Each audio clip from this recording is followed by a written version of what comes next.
Assalamualaikum warahmatullahi wabarakatuh. Alhamdulillahilladzi anzalal Qur'an hudan linnas wa bayyinatin minal huda wal furqan.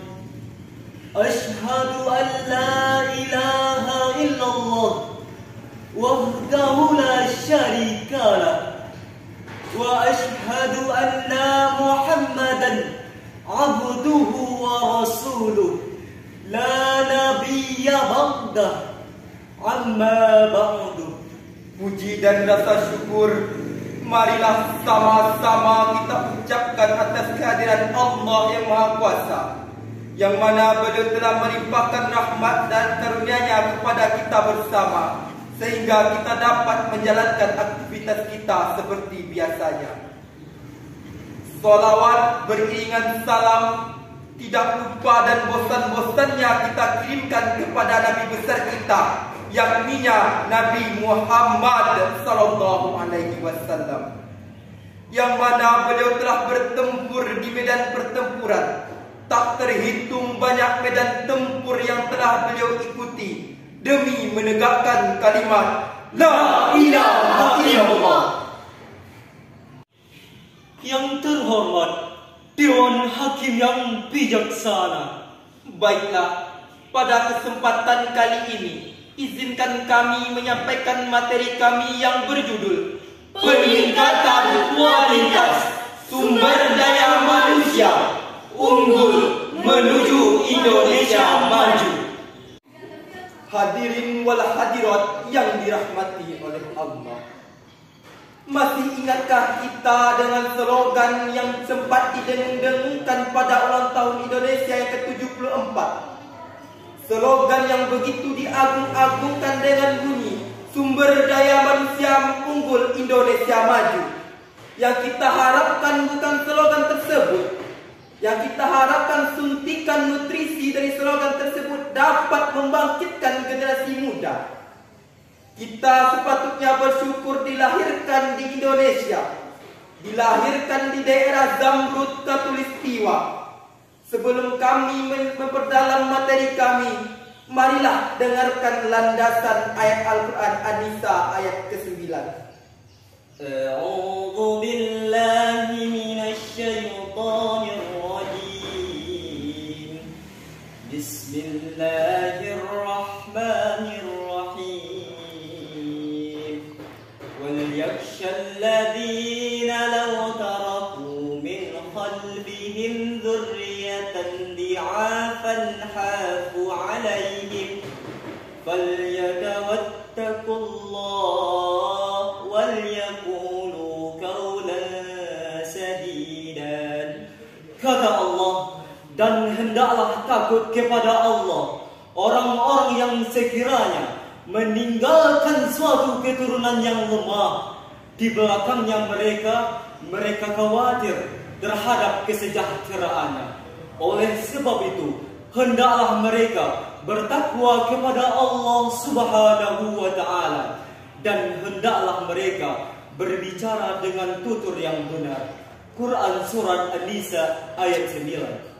Hadirin rahimahumullah, menurut kata dari Imam Maudhu'i bahwa Rasulullah pernah berpesan kepada Siti Fatimah, wahai Fatimah, apabila engkau meninggalkan keturunan, hendaklah engkau tinggalkan dalam keadaan yang baik, dan janganlah engkau tinggalkan keturunanmu dalam keadaan yang lemah. Menurut Profesor B.J. Habibie, mantan Presiden Indonesia yang ketiga, mengatakan bahwa ada 5 hal yang ditakutkan akan menghancurkan generasi kita. Yang pertama, lemah fisik, lemah harta, lemah keinginan hidup, lemah semangat, dan yang paling ditakutkan, lemah iman. Hadirin yang insya Allah dirahmati oleh Allah, ada beberapa pokok permasalahan di tengah-tengah kita telah kami rangkum menjadi 3 pokok utama. Yang pertama di bidang pembangunan, di mana pemerintah telah memaparkan bahwa Indonesia jauh ketinggalannya dibandingkan negara lain karena tidak didukungnya oleh sumber daya manusia yang memadai. Yang kedua di bidang ekonomi, pembangunan lapangan kerja yang tidak merata membuat kesenjangan sosial menjadi jadi, meningkatkan angka kemiskinan. Yang ketiga, di bidang pendidikan, tidak sedikit sarjana di luar sana telah membawa tidur ijazahnya karena tidak ada lagi lapangan kerja dan tidak mampu membuka lapangan kerja. Walaupun demikian, mari kita lihat dari segi sumber daya alam. Yang pertama dari tambang batu bara. Indonesia dicatat sebagai negara keempat penghasil batu bara terbesar di dunia. Tetapi kenapa kita masih kekurangan harta? Karena banyak sumber daya manusia yang tidak pantas menduduki jabatan-jabatan di dalamnya. Yang kedua, tambang emas. Kita juga dicatat sebagai tambang penghasil emas terbesar di dunia dari urutan ke-7.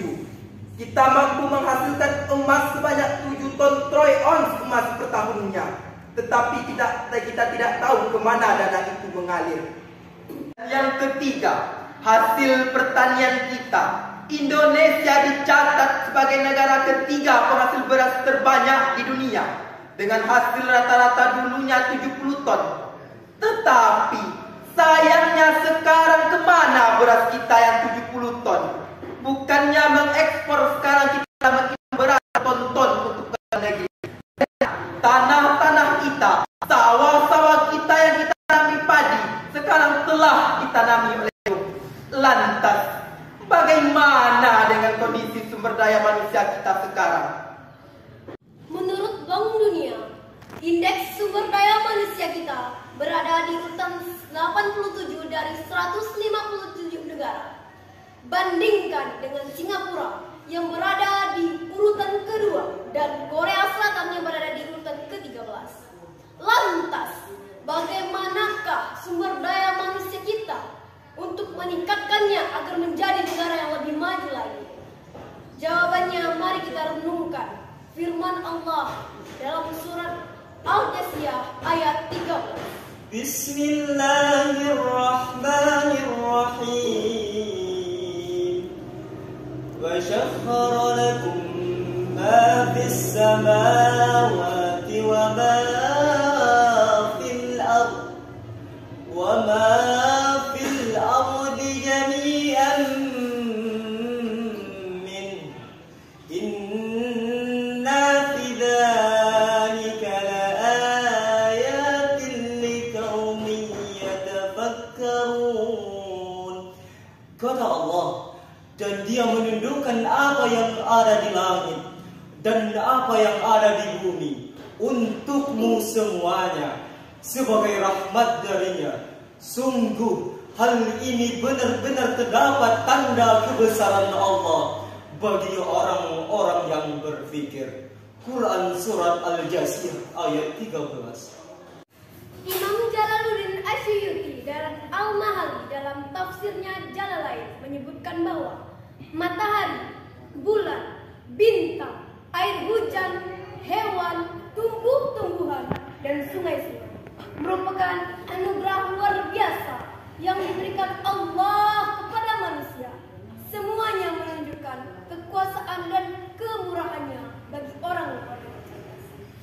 Maka hadirin, marilah kita sebagai warga Indonesia yang baik untuk memajukan sumber daya manusia. Ingat, hanya orang-orang cerdaslah yang bisa memajukan negeri ini. Patut kita acungi jempol. Program pemerintah yang sudah terlaksana adalah yang pertama, memberdayakan mulai diklat. Yang kedua, memberikan asupan gizi kepada masyarakat yang kurang mampu. Dan yang ketiga, memberikan bantuan beasiswa yang sudah tersebar luas, baik jalur prestasi maupun jalur keadaan ekonomi.